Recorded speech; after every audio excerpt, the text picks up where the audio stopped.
Brace the rudders! Raise the sails! Raise the sails! Captain, an unidentified ship is approaching. Over. Roger. Wait, is that an enterprise sales solution? Reach sales professionals, not professional sailors. With LinkedIn ads, you can target the right people by industry, job title, and more. We'll even give you a $100 credit on your next campaign. Get started today at linkedin.com/results. Terms and conditions apply. With a major selection of the looks your kiddos love starting at just $4 in the Walmart app, a new school year means a stylish new them. Who knew? Find skater skirts and Crocs that say, I'm casual but cool. Sparkly sneakers that say, it's my classroom, you're just learning in it. And preppy polos that say, I'm the teacher's pet, even if they're mommy's menace at home. Find their favorite styles starting at just $4 in the app. The Walmart you thought you knew is now new. Not all meals are created equal. For instance, breakfast has the spicy egg McMuffin for a limited time, and lunch doesn't. McDonald's breakfast comes first. Ba-da-ba-ba-ba.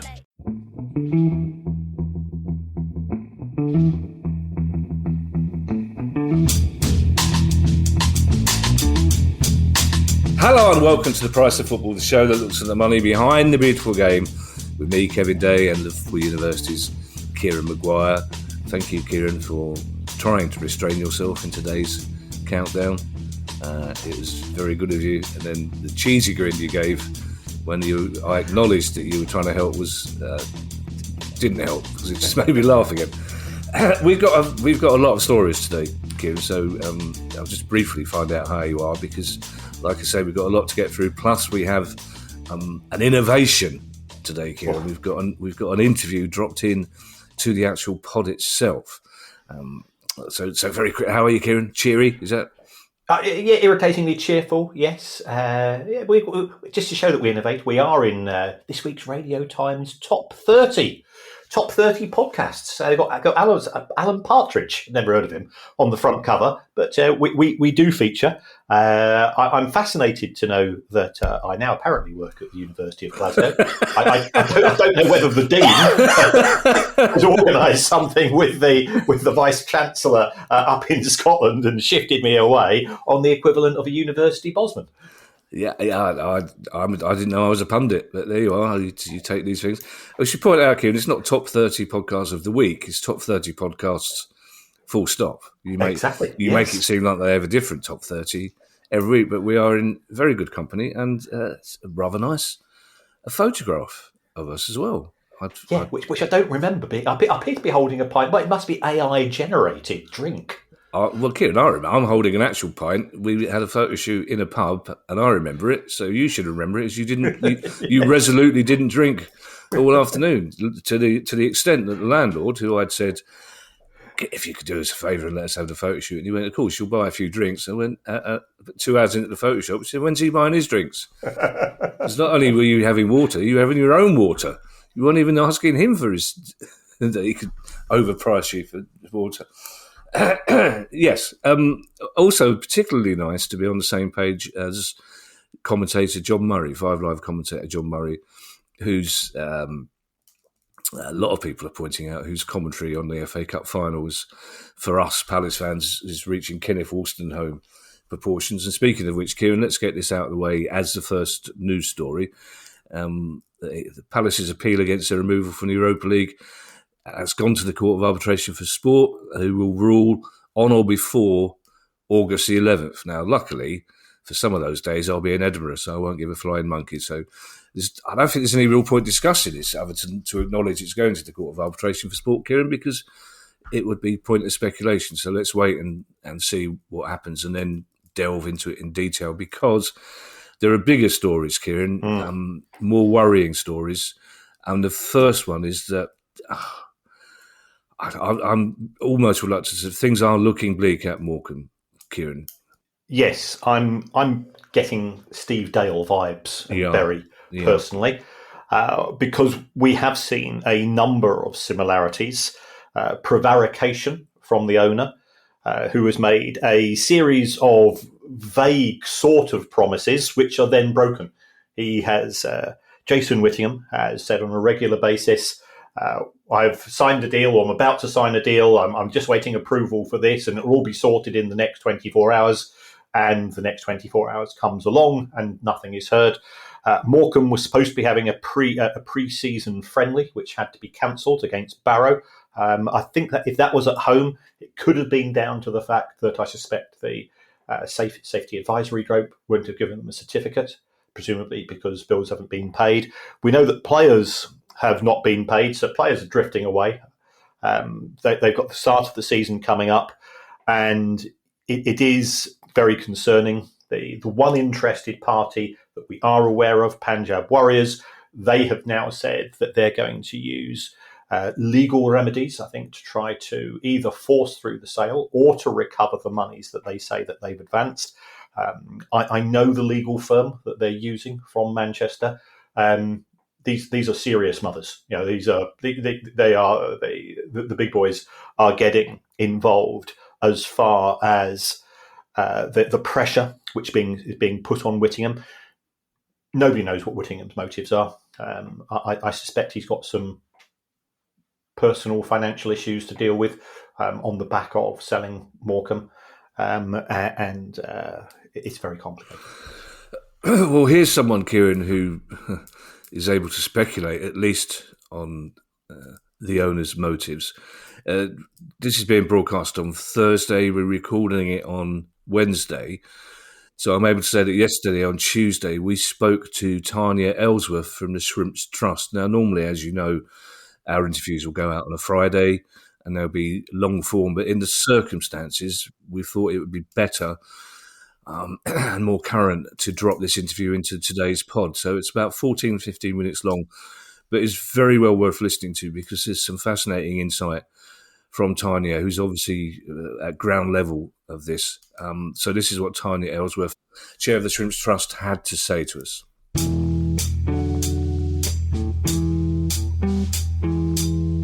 Tarnia, thank you so much for talking to us at this difficult time. Like so many of our guests, I really wish we didn't have to interview you, to be perfectly honest, but we just wanted to get a view from the ground floor, so to speak. What's the latest situation as you know it?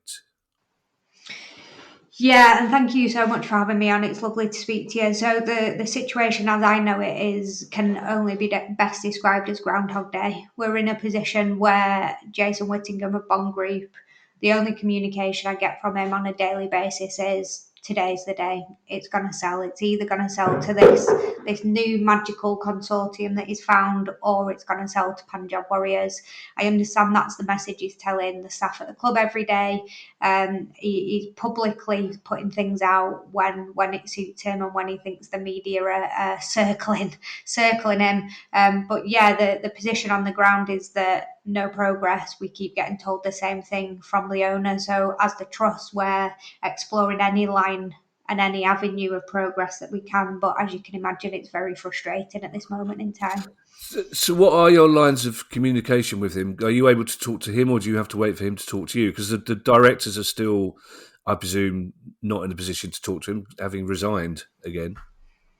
Yeah, absolutely. So it's not a case of we're having conversations. It's messages. You know, it's me messaging any update, and the update, it may as well be a copy and paste message at this point.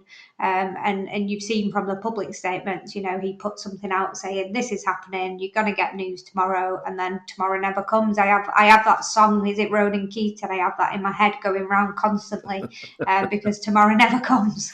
Oh my God, things are bad enough as it is without. I know, yeah. I could do without it.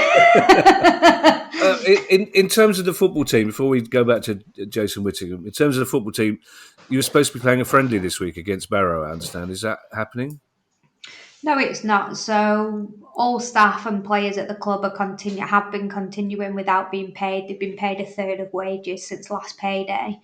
The players have been turning up to friendlies. We had one on Saturday against Marine AFC, and following that, there was just a beige announcement from the club saying the match against Barrow on Tuesday that was going to be behind closed doors is now not going ahead.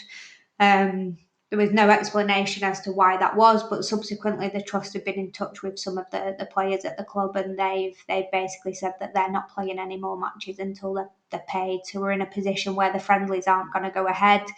And there's an argument to be had here that actually we are kind of still functioning, albeit at a grinding glacial pace. And there is an argument to say, well, if everybody who hasn't been paid down tools, would that make the owner make a decision quicker? But it's not my job or my security on the line making those decisions. But yeah, the players have now down tools and said that's that.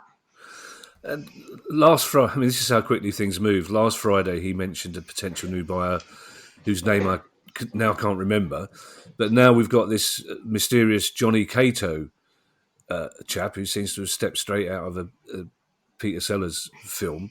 Do we know anything about who this chap is and why suddenly he's the preferred buyer, as Whittingham seems to be implying? Yeah, so just to give you a bit more meat to the bones on that, we got told the name Jamie Alexander Hunter last week, and the trust basically said to Jason, if you don't make an announcement, we're going to have to tell people that we know this information.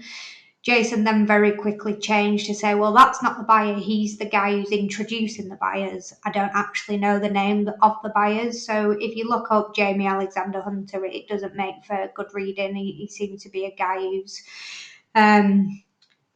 been convicted of fraud and other things.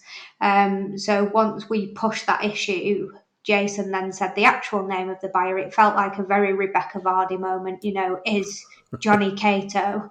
And then obviously you look online for Johnny Cato. It's a Swedish politician that comes up.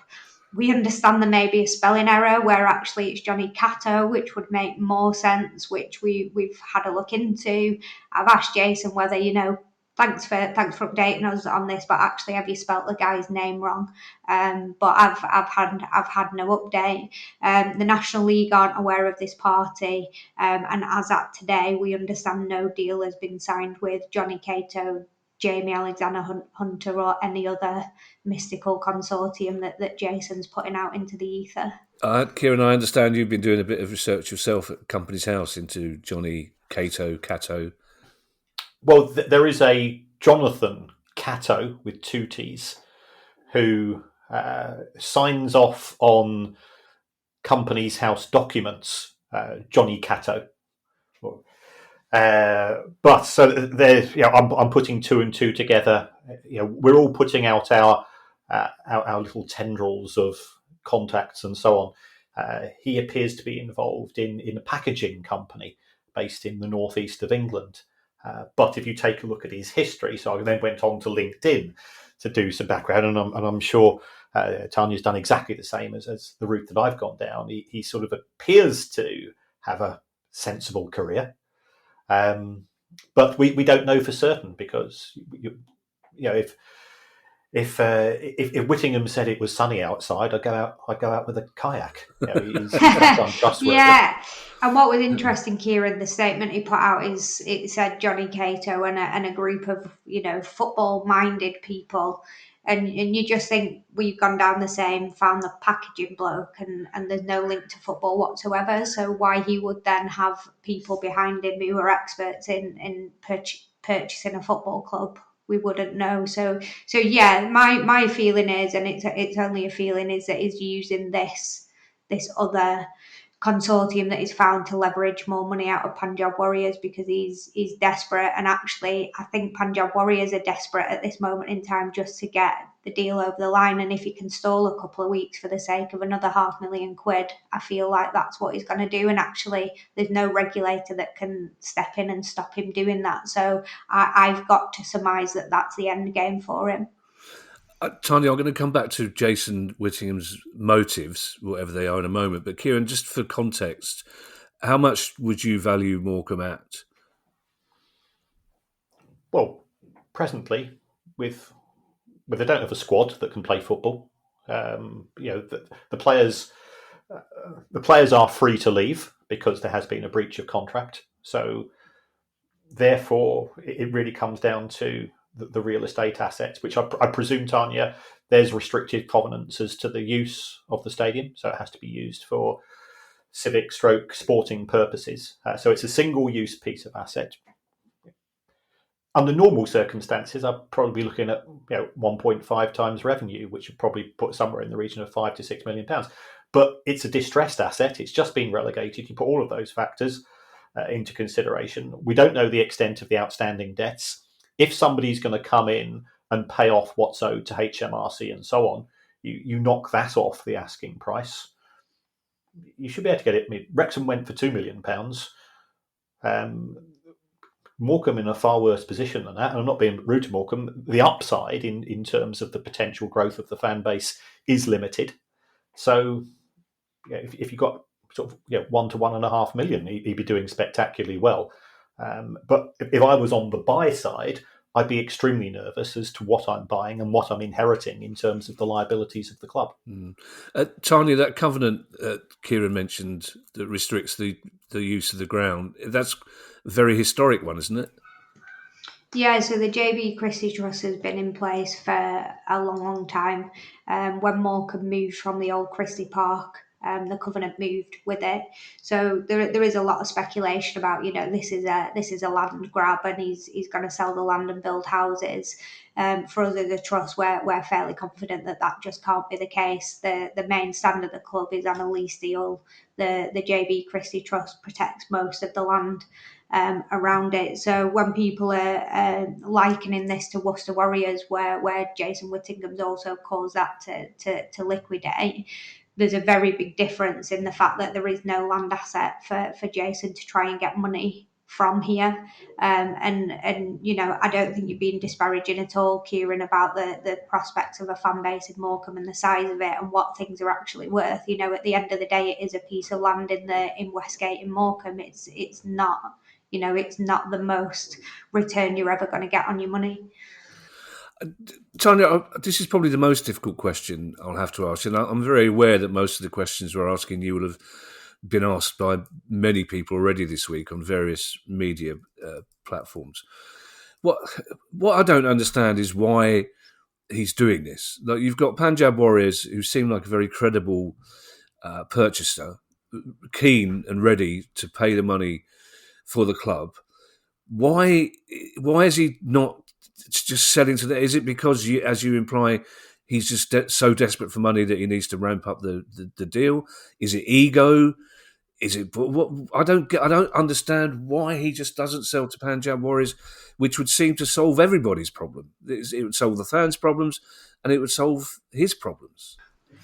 Yeah, absolutely. And we're driving ourselves mad thinking of motives, but I think the pressure that Jason Whittingham's under, I don't think we'll ever understand fully his motives. And you guys can correct me if I'm wrong, but I don't think that admin or liquidation is going to leave Jason Whittingham in a better position here. But I also think that he knows he holds all the cards at the moment. He knows that he can drag this out for another couple of weeks without the National League, the FA, really punishing him.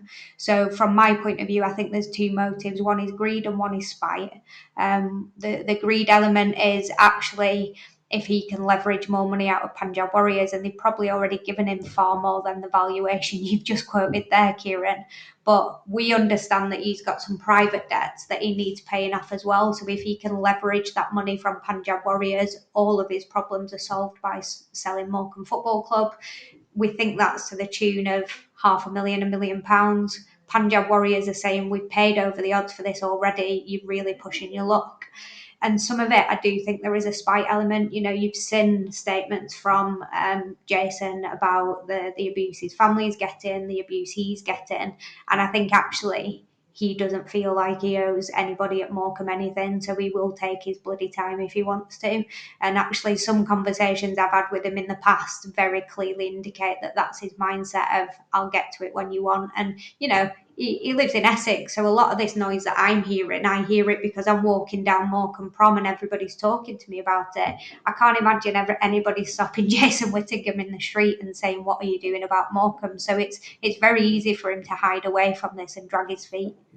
Any abuse, if it happened to his family, is unacceptable and unforgivable. But does it I wonder if it even crosses his mind for a second when he goes to sleep at night that there are 3,000, 4,000, 5,000 Morecambe fans who aren't sleeping. It just doesn't seem to bother the likes of him and Steve Dale that No. people. And one. Sorry, I've had that conversation with him. He said to me, I want this over, Tarnia, for the sake of my family. And I said, well, what about the sake of all the families up here? And I'm the same as you. Any kind of abuse, I don't condone it in any way. But I made it clear to him, there's one person who can solve this situation, and it's you. You're the only person who can do it quickly. But yeah, I don't know whether any of this bothers him or not, or whether he enjoys it. That it might be at a point now where he's so deep, where he's just having a laugh about it all. We don't know. Yeah. Are you in dialogue with the National League over this? We are in dialogue with the National League, and we appreciate that the National League have far less resources than the EFL. Being perfectly honest, the dialogue with the National League is far more frustrating. It seems any power that they have punishes the club, and they actually can't do anything to punish the owner. So you will have seen we're now under transfer embargo, and that was kind of the one thing that the National League could do. We're in this stalemate as to whether them setting a deadline for the sale to be complete is helpful or unhelpful. So at the minute, there's no urgency for Jason to finish this. But equally, if they set a deadline and it isn't met, they then have to introduce sanctions. So again, a grey area as it seems with all of these things. My final question, Tanya, and I hesitate to ask it because I'm slightly scared of what the answer may be. How do you think this will play out? Is there genuine fear amongst you and the Morecambe fans that this could play out with the club ceasing to exist? Yeah, I think so, because we're in the hands of somebody we don't understand, and actually the regulation and the people that are meant to be there to safeguard us just aren't fit and proper to be able to do that. And that's not the fault of the people working in those systems, that's the systems themselves. So as a trust, we have to have one eye on a Phoenix club. We have to have one eye on, right, what are our protections under the JB Christie Trust? Because if Jason doesn't see sense and sells, it doesn't seem to me like there's anybody at the moment who is going to swoop in and force this issue for him. We were obviously really pleased to see that the Football Governance Bill Now Act got royal assent yesterday, and I've spent the morning emailing the DCMS saying, you're saying on Sky Sports that Morecambe isn't going to be the last victim of this, but I feel like unless they step in the next 2 weeks, then potentially we are going to be the last victim of this. So yeah, every avenue of hope that we've got, we're exploring it. But at this moment in time, we seem to be hitting our head against a brick wall. But the trust are here to fight for that and to keep it going, and also to pick up the pieces if the worst does happen. Tarnia, thank you so much for talking to us. Please God, we'll be able to have a brief chat again in a month or so's time with better news. But in the meantime, if there's anything we can do, or if there's anything any of our clever legal listeners could do, then let us know, and we'll in whatever small way we can, we'll try and help save your clubs. It's just heartbreaking for any proper football fan to see what both Kieran and I, we support technically big clubs now, but we've both been through. But we went through two. We were 5 minutes away from liquidation. Brighton were away from home for decades, so we know what it's like. And any right-minded football fan will be feeling your distress at the moment. So fingers crossed for a positive outcome. No, thank you so much, and we'll stay in touch. And if there's anything, we'll definitely ask. And when this is all sorted, if you fancy a trip up to the coast, the pies are on me down at Morecambe. I've always wanted to go and have my photograph taken with the Eric Morecambe statue. You're welcome at any time, and we'll throw a pie and a pint in for good measure. Oh no, that forget the statue. I'll have the pie. you can send me a postcard of the statue. Tarnia, thank you so much for talking to us, and good luck. Thank you.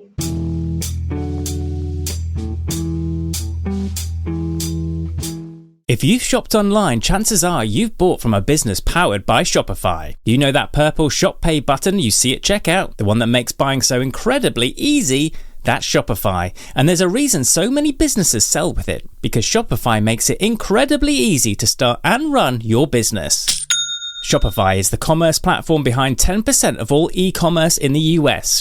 Sign up for your $1 per month trial and start selling today at shopify.com/promo. Go to shopify.com/promo. Ryan Reynolds here from Mint Mobile. With the price of just about everything going up, we thought we'd bring our prices down.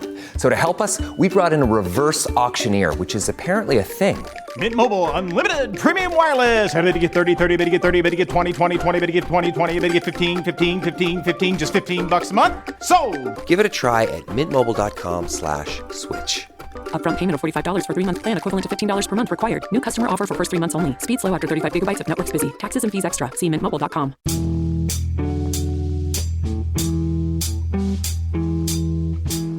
It broke my heart, that interview, Kieran, because we could see Tarnia and we could see the pain in their eyes. And again, I'll say this every pod if we have to. There may be only 5,000, 6,000 Morecambe fans, but that doesn't matter. It doesn't matter how big the club is. It doesn't matter if it's Morecambe or Liverpool. It's their life. It's their routine. It's their family. It's their history. No one's got the right to muck about with that. And when you hear Tarnia say he sounds a bit bored, he obviously doesn't care, you think, come on, this has got to end. People having the ability to do that to people. Why would somebody want to prevent 5,000 people from sleeping? I don't get it. And if he needs the money, come out and tell us that he needs the money, because he's risking that himself. If he needs money to get himself out of trouble, his attempts to get more money could end up with him getting no money. I don't understand it. Yes, it does seem to be a very high-risk strategy from Whittingham. He has a very poor track record when it comes to running companies. As you know, I took a deep dive into Companies House one weekend, and historically, over half the companies that he's been involved with are in liquidation, receivership, administration, or have been dissolved. There's very few which are still going. His behaviour at Worcester Warriors, which caused the destruction of that club, certainly raises eyebrows with regards to his, in my view, his ability to run an organisation. So it is a cause of concern. As you rightly say, if you're a Morecambe fan, Morecambe FC is part of your identity. And people say, well, people make too much of a fuss over... it's only a football club. It's not. That relationship is unique. I've not got a tattoo of Waitrose on my leg because I shop at Waitrose, and I can go. I can go elsewhere. You can't go.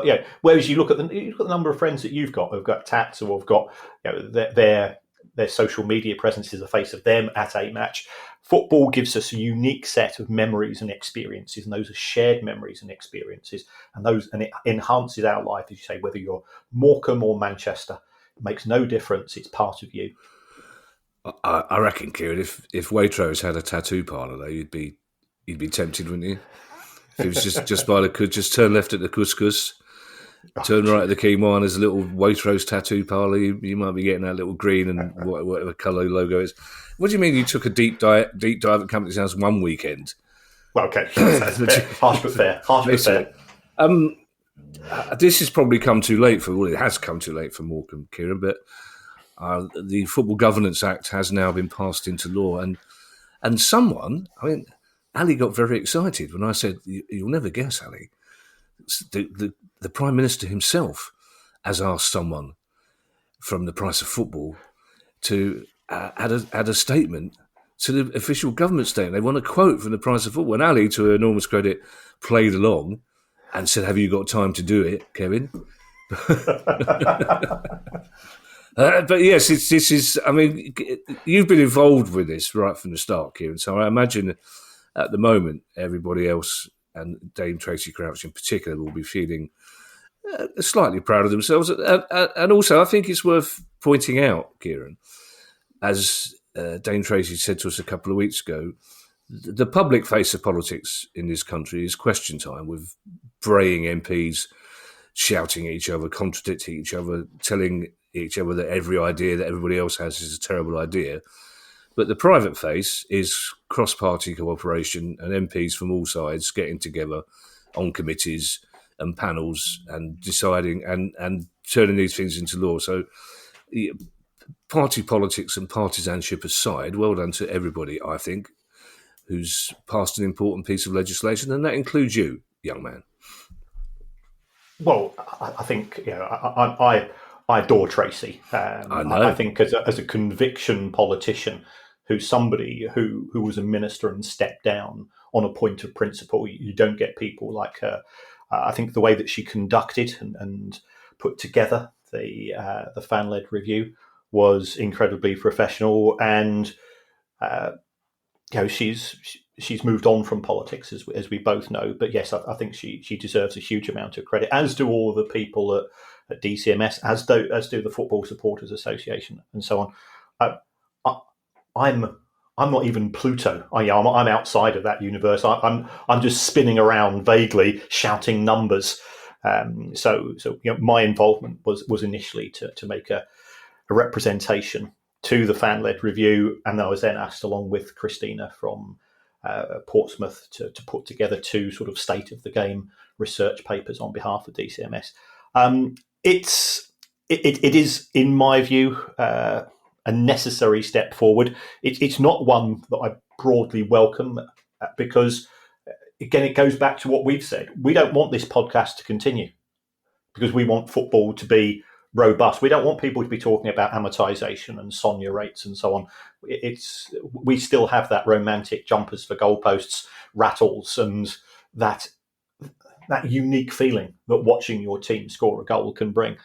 But it's an indictment of a lack of leadership, in my opinion, from the Football Association, because the FA should be the regulator of football, and it's washed its hands of the game.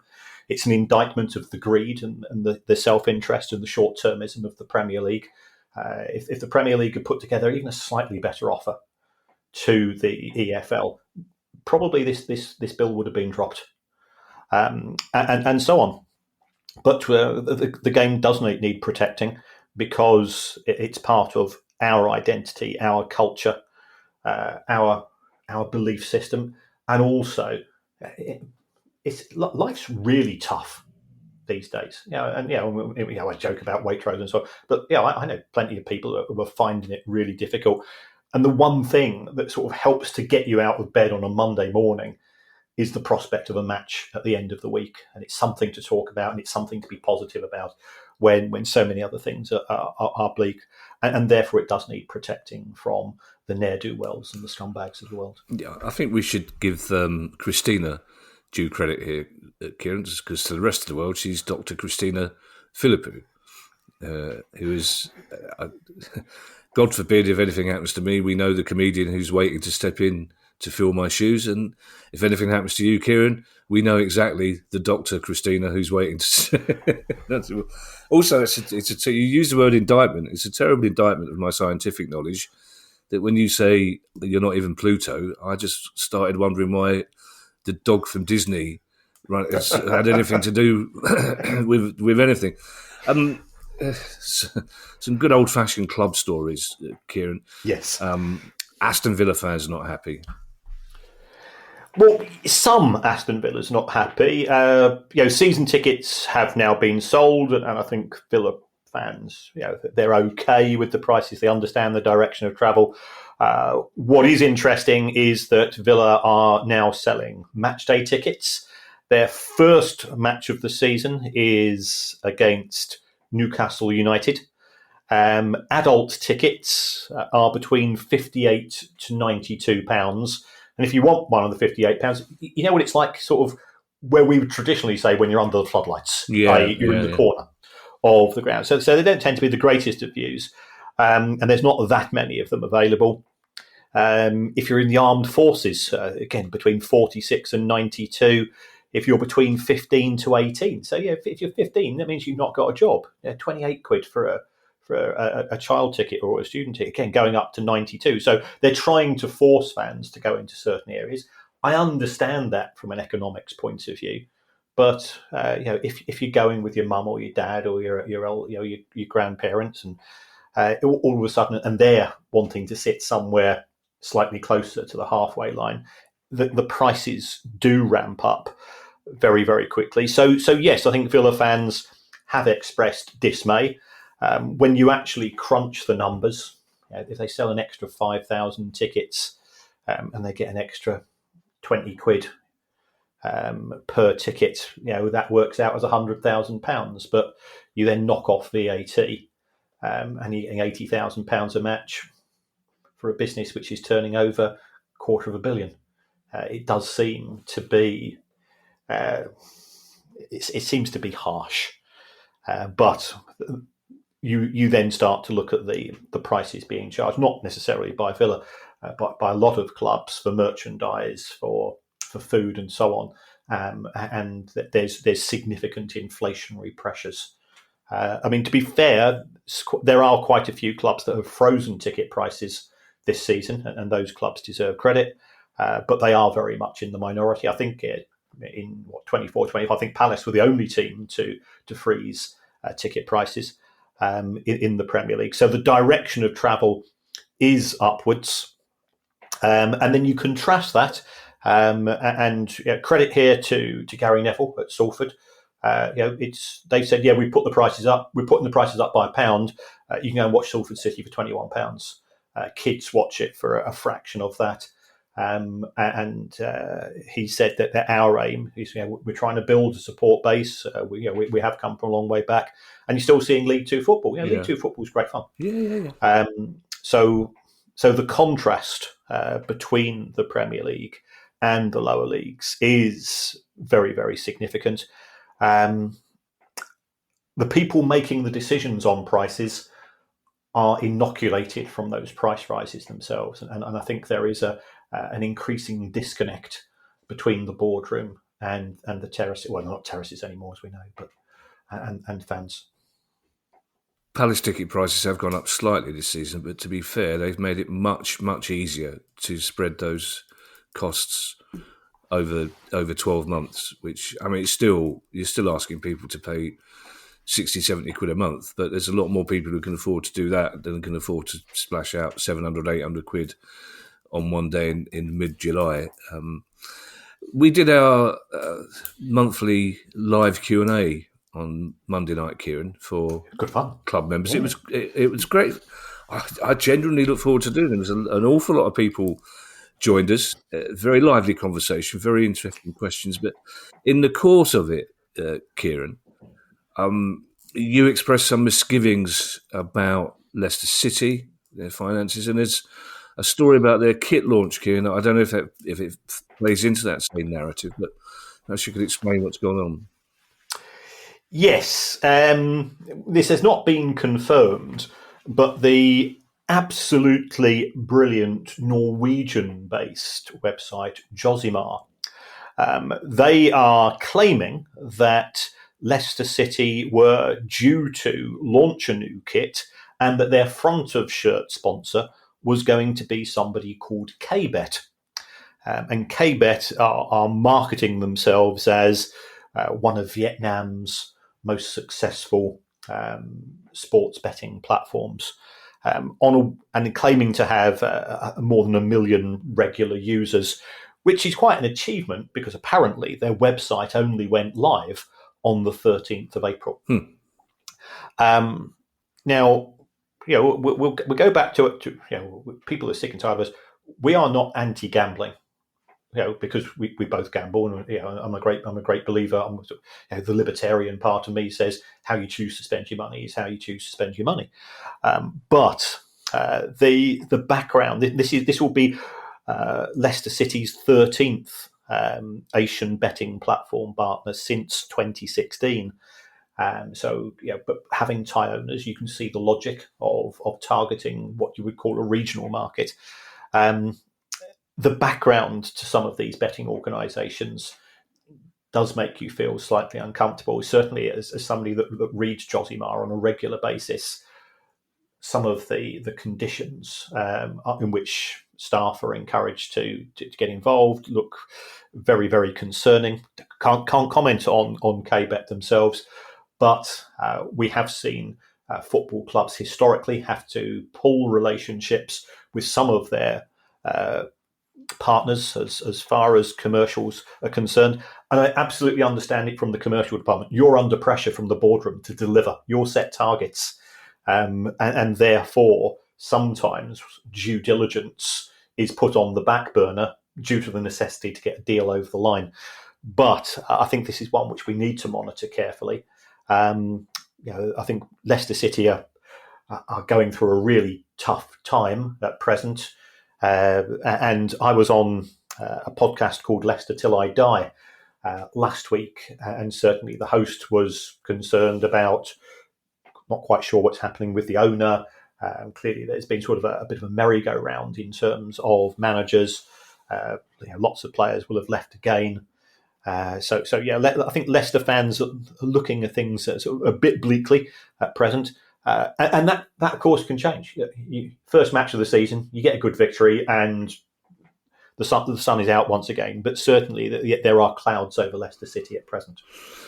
When we spoke to Tarnia Elsworth, Kieran, about Morecambe, she told us about the difficult situation the players were in, the uncertainty.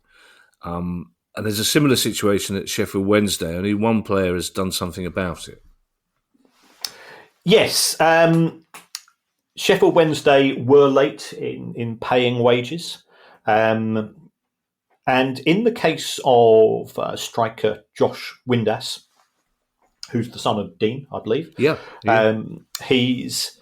He was out of contract on the 30th of June, but I believe that the club had an option to extend his contract by a year. And I think the club were keen to do so, A, to use his services, but B, potentially to sell him for a fee. So it was a purely transactional issue. Now, it looks as if the player, having not been paid, I presume that he will have spoken to his union or taken appropriate legal advice, took the view that the club was in breach of contract, and therefore they were not in a position to be able to trigger that option because they'd not kept their side of the bargain by paying people on time. And he's therefore going to be a free agent. Now, at present, he doesn't have a club. I suspect it is. I've looked at his numbers. He's one of those good championship strikers. Fans like him. A bit like his dad, always puts in a shift. That type of player. And I think there's been at least one other. I think Michael Smith is the other guy that's taken a similar position.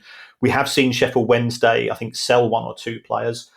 Clearly, in my view, that's taking place in order to allow bills to be paid. The position of the manager, Danny Roll, appears to be uncertain. He came back a couple of weeks late from the summer. Presumably, there's a void, there's a vacuum here in terms of communication because the owner Chansiri doesn't seem to have very much of a hands-on approach. So again, it's a concerning club. I genuinely feel that I'm sort of the Grim Reaper of summer football because, again, I went on a Sheffield Wednesday podcast and I'm explaining the implications of what does it mean if the club goes into administration, which is a concern from a fan base point of view. What are the pluses? What are the minuses? What are the benefits from a prospective owner's point of view? How will that help Chansiri? And of course, we went into this in some depth as well when we did our live show up in South Yorkshire a couple of months ago. You're like the Orla Guerin of the football world, Kieran. It's like on BBC News, if you're in a situation and Orla Guerin turns up with the camera crew, you think, oh, we are in big trouble here. When Maguire turns up in your pod, the listeners go, oh, my, this is never going to be good news, is it? That's right.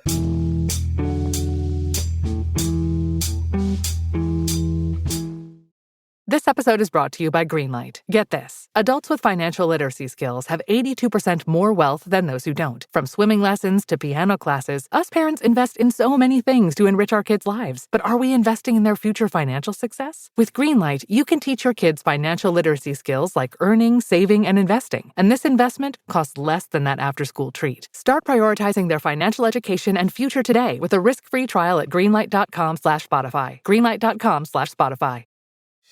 Hey, it's Paris. You know, I love sparkly things, right? Like stars. Duh. And thanks to Hilton and AutoCamp, I just slept under them. Picture me serving looks by the fire outside my luxurious Airstream, making s'mores with the kids, while a national park is our backdrop. The great outdoors meets Hilton hospitality. That's hot. Explore all the new ways to stay at Hilton.com. Hilton for the stay.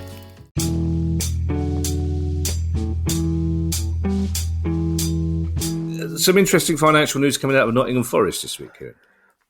Yes, I mean, there's been a couple of things. Yeah. First of all, Marinakis, the owner, it looks like he's written off £17 million worth of loans due to him from the club by converting them into shares. And people say, well, hasn't he got something for those loans? He said, well, it's not, because previously he had 100% of Nottingham Forest and £17 million worth of loans.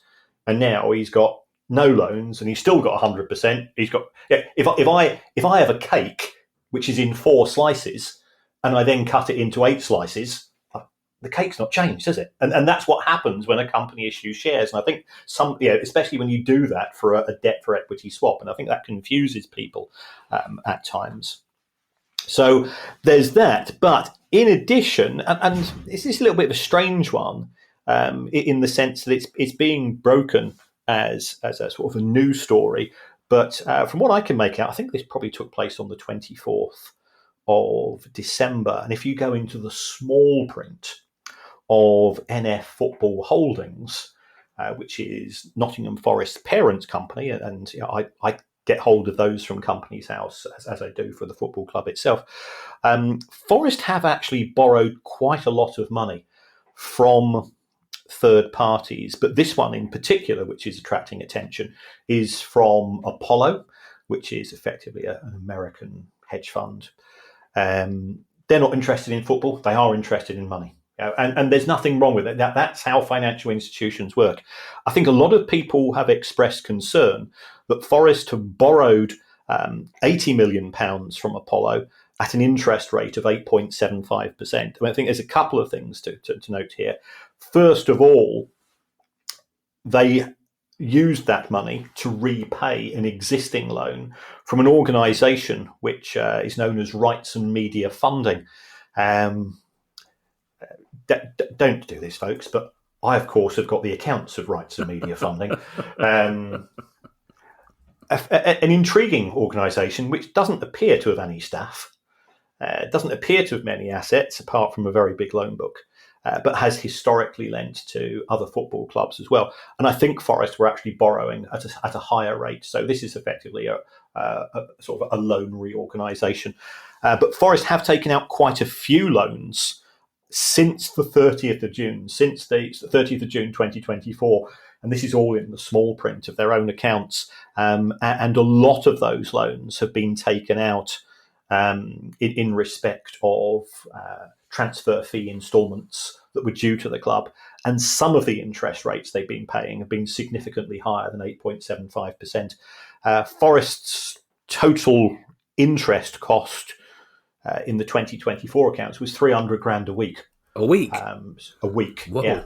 Wow. Now, some of that is real interest, and some of that is what I can only describe as surreal interest, in the sense that the nerds like me get excited about it, but it's not cash interest. But it's still a cost which is being borne by the club, and of course that has PSR implications as well. Forest are in an okay position as far as I'm concerned from PSR due to player sales recently, but it's.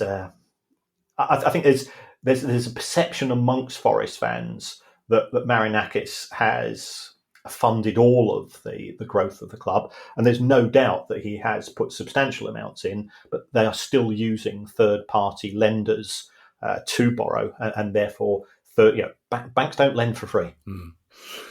I suppose if you've got a Greek owner, then a loan from Apollo would seem quite appealing, wouldn't it? Right. Although I've now suddenly lost confidence in whether he's a Greek god or a Roman god. Blimey! We'll find out on social media very quickly. We will. Was it Jason McAteer who legendarily, I've been told this story by many people, when on a club night out, when the waiter was serving the pizza asked Jason McAteer whether he'd like it cut into 4 slices or 8, and he said 4. I couldn't possibly eat 8. That sounds very Jason McAteer. Oh, does that? He was known as Trigger for a reason, wasn't he? Now, on Friday night, Kieran, which is tomorrow night in podcast world, I'm off to Crawley Town to see a friendly against, I believe it's called a Palace 11. So I don't think Eze will be playing. You're playing at left back, aren't you? Quite possibly. However, the Crawley Town chairman and chief executive won't be there, I imagine. Yes, Preston Johnson. He is one of the guys from WAGME. And for those people unfamiliar with what WAGME stands for, WAGME Limited. WAGME Limited stands for We're All Gonna Make It, which is sort of a rallying cry from those people who, probably about 3 years ago, were saying the future of football is in NFTs. Yeah. We don't talk about NFTs anymore on the price of football. Do you know, we haven't used that phrase. My God, how times change. There was a year there where the word fungible was every second word we used. Now we haven't mentioned them for a year, have we? That's incredible. That's right. I remember having to sit before a parliamentary committee with a guy called Joey D'Urso, who at the time was from The Athletic, and he's now working for The Times. He's a very good journalist, Joey. And we were asked to give some opinions or give some observations with regards to non-fungible tokens and their benefits. And I was given a very pointed question by a member of Parliament. And I've got to be honest, I knew it was being recorded because it was a parliamentary committee, so therefore it would appear on Parliament TV. But I didn't know whether I was covered by parliamentary privilege or not in terms of what I could say. So the question was very direct. It was, are NFTs examples of a Ponzi scheme? And I said, well, they've got many characteristics in common with a Ponzi scheme in the sense that they tend to be restricted numbers of items available. They are sold on the basis that you can make a profit by selling them to somebody else. So therefore you're encouraged to effectively become a marketing tool for them. And ultimately they have no inherent value apart from the good faith of the people that buy them. So I went through all of this, but I said, I can't actually say that they are a Ponzi scheme because the sensible part of me was thinking I could get sued for this. But yeah, I think the phrase died on their arses is the one that I would use with regards to NFTs. And instead, we now have former professional footballers going onto social media to tell us about the virtue of gummy bears or CBD bears, which are some form of cannabis-based product which involves things which look like sweeties. So it looks like players are no longer trying to market NFTs as part of the solution to all of the problems of football, and now they're relying on other products. We meandered off down several alleyways. Did we work out why WAGME, Preston Johnson has stepped down from Crawley? He's put on a fairly long statement, and Crawley's an interesting football club. Why did they get involved in the first place? Well, it's because next door to Gatwick Airport. It's easy to. It's either Preston or his partner who acquired the club, who, when Crawley Town had a series of poor results, he decided he was coming across. He was going to fly across, and he was going to rally the troops. So he gave a pre-match talk. And he said, I'm going to sit in the dugout with you guys, to inspire you. And the players, you've worked in football far closer than I have, because I haven't. But just as a professional comedian, when a civilian, for want of a better word, comes into the dressing room, you'll shut up or you'll start talking about something else. It's exactly the same with footballers. It's a close knit environment where everybody understands the pressures that everybody else is going through, and we keep it in house. So the players are sort of looking at each other, and then after about 40 minutes, either Preston Johnson or his colleague got out of the dugout, sidled up to the fourth official, and said, "Hey, buddy, can you tell me how substitutions work?" And that is an indication of the naivety of, I think, some of the owners. But he put a sort of a long-winded statement to say that what he was hoping for in terms of the club hasn't materialised, and therefore he feels that it's the right time to leave. Crawley Town is a club which has been losing money on a regular basis. I think he was aiming for Crawley Town to become the internet's football team, and we've had Peter McCormack, of course, in Price of Football, saying that he wants Real Bedford to become something similar. And I think people sort of say, yes, we quite like that idea, but we're not necessarily prepared to pay for it. Yeah, you're quite right, Kieran. Civilians is one of the words that we the actual folk use to describe. Muggles is the other one. And there's a couple of muggles in the room. Hang on a second. If any Crawley fans going to the game on Friday, come and say hello. I can't remember the name of the pub. It's a huge pub with a big car park. That might narrow it down a bit. We chuckled the other day, Kieran, at the idea that Snoop Dogg was part of the Swansea City kit launch. We thought this was an hilarious juxtaposition, but we've discovered why now. Yes, it looks as if he is going to follow in the line of other American sports stars, stroke celebrities, and become a shareholder, become an investor in English football. And he is therefore becoming a minority owner at Swansea City Football Club. I suspect his involvement will be broadly similar to that of Tom Brady at Birmingham City, in the sense that it's not going to cost him very much money. He'll get a number of shares. He is there to be front of house, in the sense that he is high profile. He is quite a self-deprecating guy. And it could assist Swansea in signing up with some commercial partners, especially based back in the States. If he says to the players, I'll help you relax before the game, I'm not necessarily sure that that's the route that he would be going down. Well, the gummy bear route, Kieran, I used to just the gummy bear route, yes. And so on. But it does show that English football, in particular, and European football on a broader level, is increasingly high profile. And whilst I think we're a bit sniffy about initiatives, I think it's the only way to describe it, as the Club World Cup, it has generated some traction in the United States, although a limited amount. I mean, it'll be far more difficult to get a ticket for Manchester United's pre-season friendlies. I think they go to Chicago this week, for example, than it will have been for some of the Club World Cup games. Yeah, I met Snoop Dogg, Kieran, and oh, did you? Yeah, unfortunately, perfectly charming man. Nothing happened that I could even remotely exaggerate into a lower league anecdote. Basically, normally somebody will say something that I can at least turn into some kind of story that will pass the time when I'm stuck in a lift with muggles. But no, he just enjoyed his cup of tea. We said, nice to meet you, have a good show. Same with Ozzy Osbourne.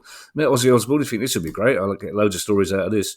Just perfectly nice, charming, quiet bloke who said it was a lovely cup of tea. Thank you. I asked for a biscuit, and that was it. So I think this is the opportunity to, I know many football fans, we've seen so many football fans yesterday very sad at the demise of Ozzy Osbourne, and especially those in Birmingham, a city of which he was very, very proud to his final moments, I imagine.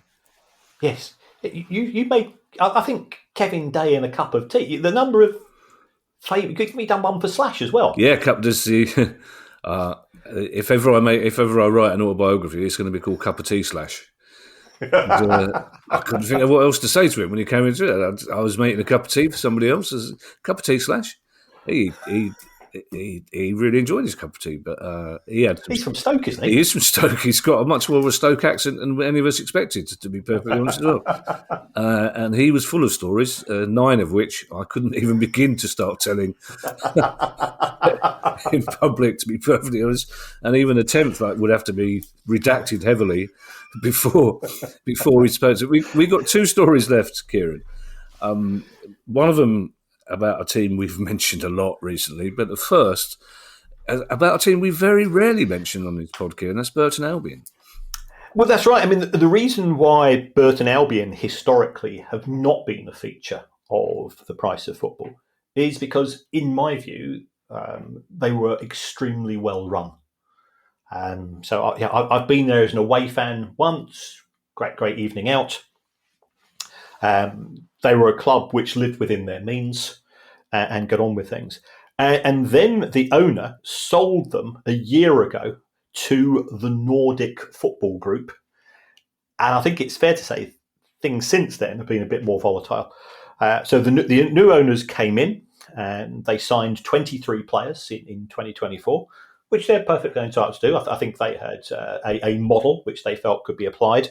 But we've seen some non-playing staff being made redundant.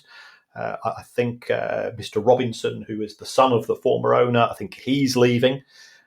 He was sort of supposed to be sort of the conduit between the old owners and the new owners. But sadly, non-playing staff are being made redundant. And the Football Association, who in my opinion, have been asleep at the wheel on many things to do with the running of the game, they're investigating this huge investment in new signings. We're not quite sure. Not quite sure why they're doing it, and not the EFL. But it does appear that things are not as has historically been the case. Sort of, we're fairly stoical Burton Albion fans. I mean, I love the fact that they're called the Brewers, and I think Burton were from where it's from where Marmite comes from. Is it? I think so. No, I do know it's the reason that St Pancras Station was built.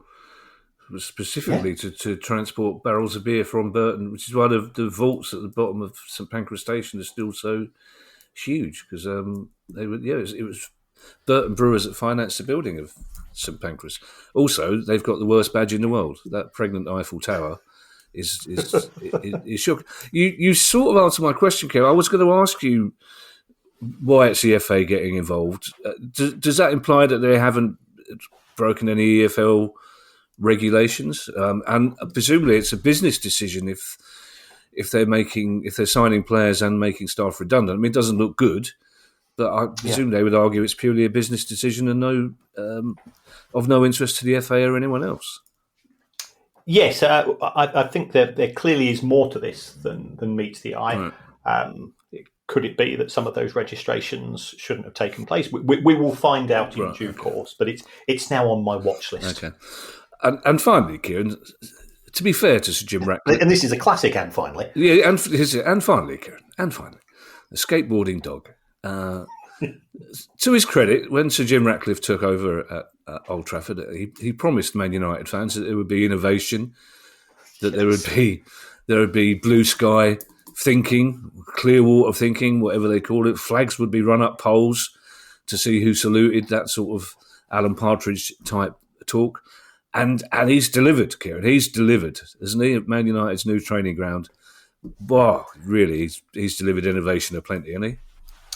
He has. I think this is going to go down in legend, a bit like Tottenham's cheese room, which was discussed when they were moving to the new stadium.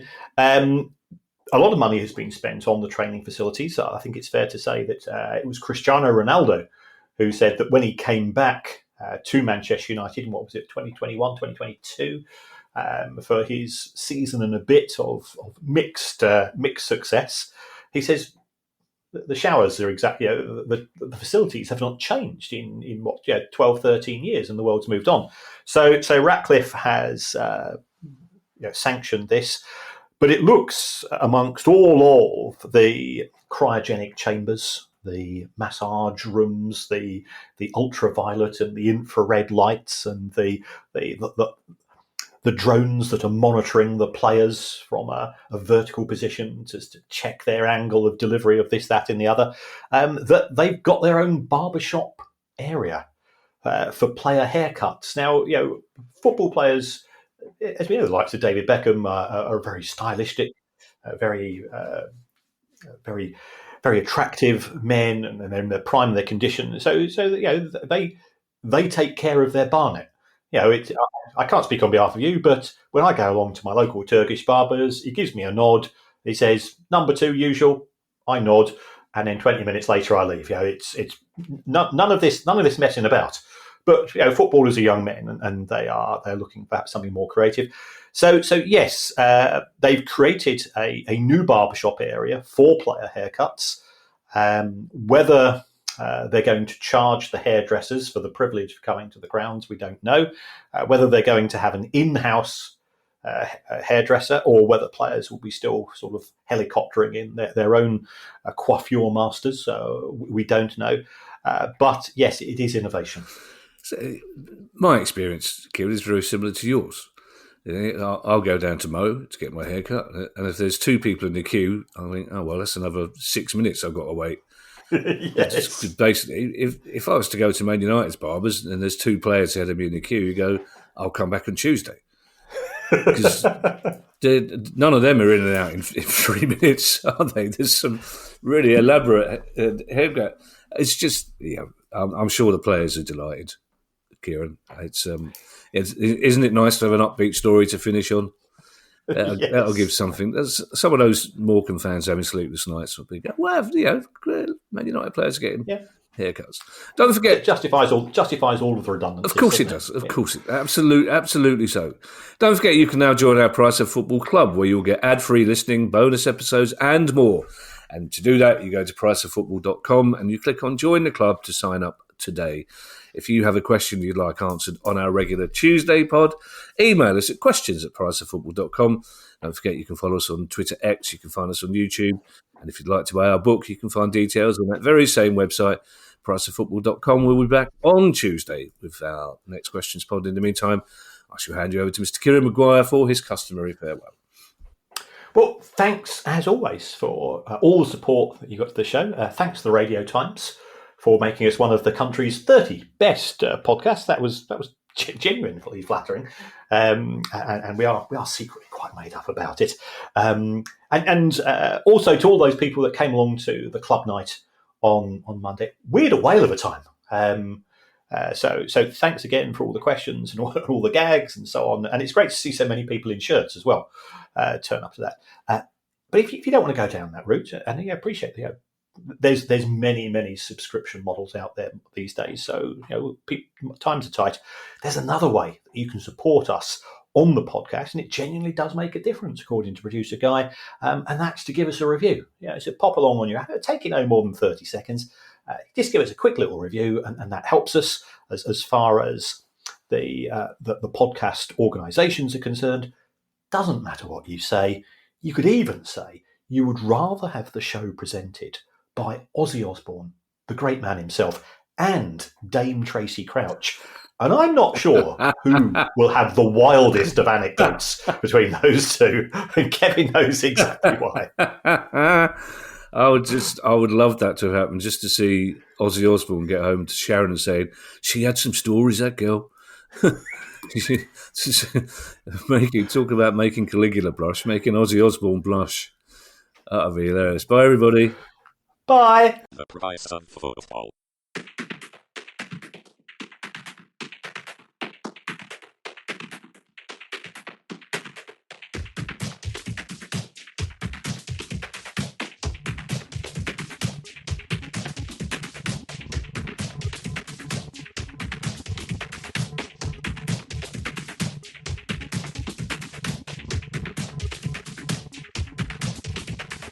The Price of Football.